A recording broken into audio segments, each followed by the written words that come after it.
என்னை பொறுத்த வரைக்கும் என்னன்னா, நான் வந்து இந்த வீட்டுல ரொம்ப பெரிய மருமக, நான் தான் உஸ்தி அப்படிலாம் நினைக்க மாட்டேன்.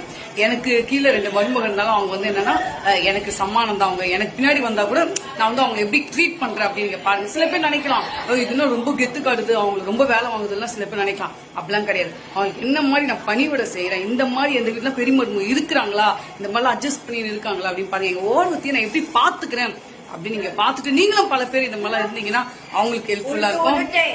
என்ன தம்பி அவன் போய் சொல்றான், நீங்க பாருங்க, பிராக்டிக்கலா பார்த்துதான் தெரியும். சரி நீ பொய் சொல்றாங்க, அவன் பொய் சொல்றாங்க. நீங்க வேணா கண்கூடிய இருங்க, கண்கூடிய நம்பாதீங்க. அவன் பொய் சொல்றாங்க, நீங்க கண்கூடிய ஒரு விஷயம் பண்றேன். பெரியமா நல்லா தானே பாத்துக்குவேன்.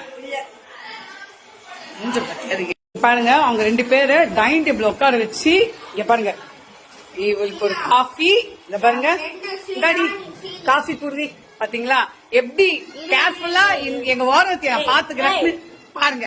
இப்ப வந்து நான் வந்து நானா போட்டு காஃபி குடிச்சுப்பேன், அவங்களுக்கு போட்டு குடுத்துட்டு நான் குடிப்பேன். அது மாதிரிதான் நான் போட்டு வச்சு. பால் காசுறது முக்கியம் இல்ல, அத காஃபி போட்டு குடிக்கிறது தான் முக்கியம். அதனால காஃபி போட்டு குடுத்துட்டேன்.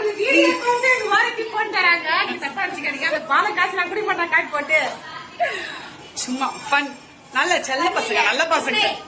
மடியில ஒன்னே ஓடி போயிடு. சரி, ஹாய் ஹாய் பாய் சொல்லுங்க, பாய் சொல்லுங்க. நீ கேர்ள் போ.